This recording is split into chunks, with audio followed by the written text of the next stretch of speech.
Welcome back. Mr. Rabi, you were telling us about the research. Yeah, thank you very much. CIPM, in conducting this research, look at the best practice research methodology. So how did we do it? We basically look at the best research method. For example, what's the philosophy, pragmatism. We look at the research method in terms of using both quantitative and qualitative data. So we collected data from individuals through survey. We collaborated with the National Bureau of Statistics and got about 3,000 respondents, which they normally use across the country and across sectors of the economy. And we also engaged 170 key stakeholders representing regulators of the labor market, so both on the supply and demand side. And we had 2 focus group discussion sessions in Abuja and in Lagos to be sure we have collected adequate data. We had robust literature review from what we have done in the past several years, as well as international organizations like the ILO.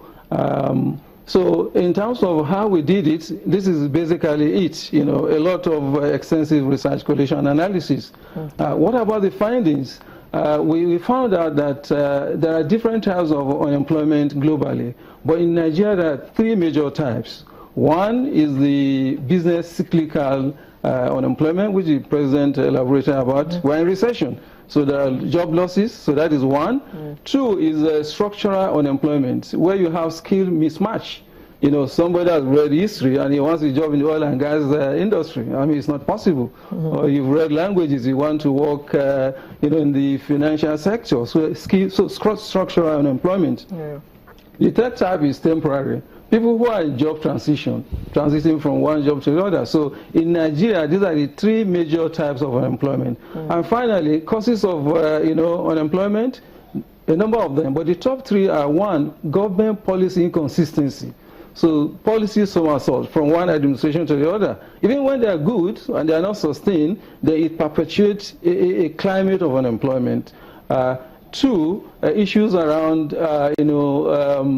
the curriculum, academic curriculum.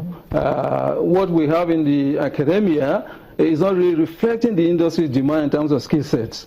And what is even saddening is that when NUC does its accreditation of universities, we don't see industry represented. That's a major gap. And it came out of the CIPM research. Okay. And finally, it's around entrepreneurial skills development. Okay. Yeah. Now, Mr. Adeyemi, the National Bureau of Statistics recently reported that the national unemployment rate increased to 12.1% in the first quarter of this year, up from 10.4% in 2015.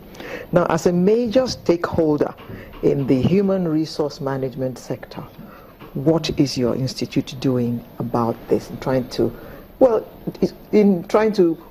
do something positive in improving these figures?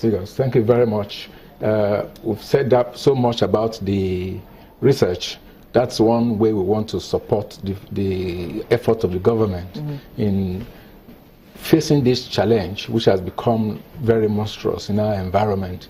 We've given so many factors. I mean, those we have not said will include our educational system, which is still tailored towards attaining education, not making people, not giving them the entrepreneurship skills that they will need to be employers of labor themselves, rather than getting out of school and chasing jobs. Begging to apply. All over the place.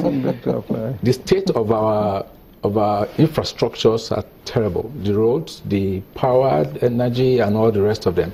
This, of course, is a constraint on the capacity of industries to expand. And when they did not expand, rather they are shrinking. Of course, apart from layoffs, they are not even able to employ. And the current state of the economy is impacting even on government, which used to be huge employers of labor. How many state governments or federal government, even the federal government can employ when they're struggling to even retain the current workforce?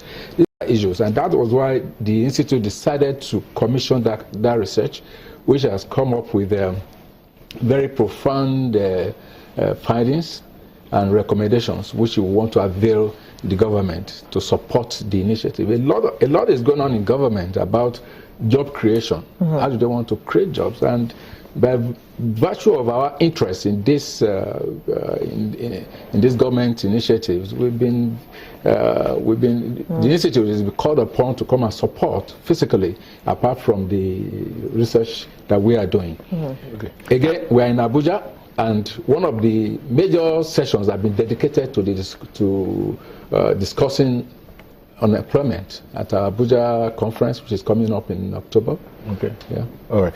We have to go. So the question, which would be like a parting statement, is mentioned the conference. I was going to ask you about the conference, but in closing, what's the guarantee that the government will buy into this policy? Please keep it short, 30 seconds each. We've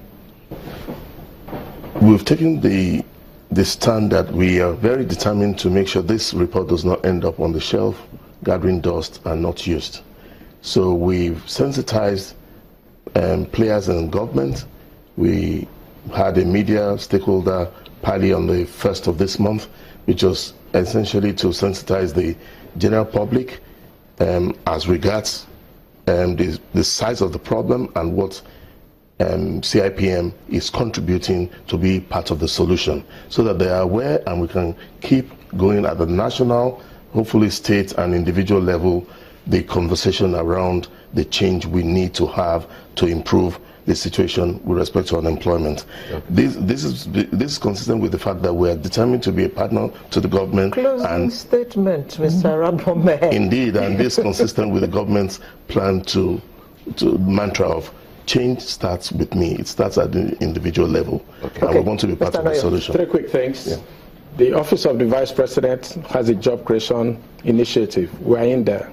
The Federal Ministry of Employment, Labor and Productivity is reviewing the National Employment Policy, and we've been invited as stakeholders. Thirdly, we're talking to Channels Television. You are a stakeholder. The mere fact that we are here, you're interested in this subject, it affects all of us, I think you're really going to help drive this initiative. Okay. Mr. Rabiu. Thank you very much. As partners, we want to do coaching and mentoring for organization, private and public sectors.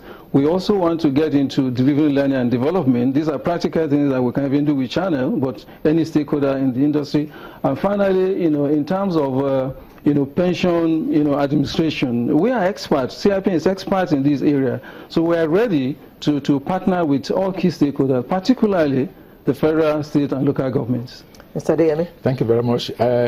2 things we want to do to ensure sustainability and continuity, especially with this project, is to meet every stakeholder at the point they go to. The youth, we're going to be meeting them on blog sites. We're going to be going to the newspaper houses to talk about this every time, such that they will be the one asking what happened to this report that the Chartered Institute of Personnel Management put together, because they stand a lot to benefit from that. Okay, thank you very much. We have been looking at the impact of unemployment in nation building, and we were chatting with the president of the CIPM, Mr. Anthony Arabama, the vice president, Mr. Udom Inoyo, the registrar, Mr. Sunday Adeyemi, and the chairman of the management of National Unemployment Challenge Committee, Mr. Musa Rabiu.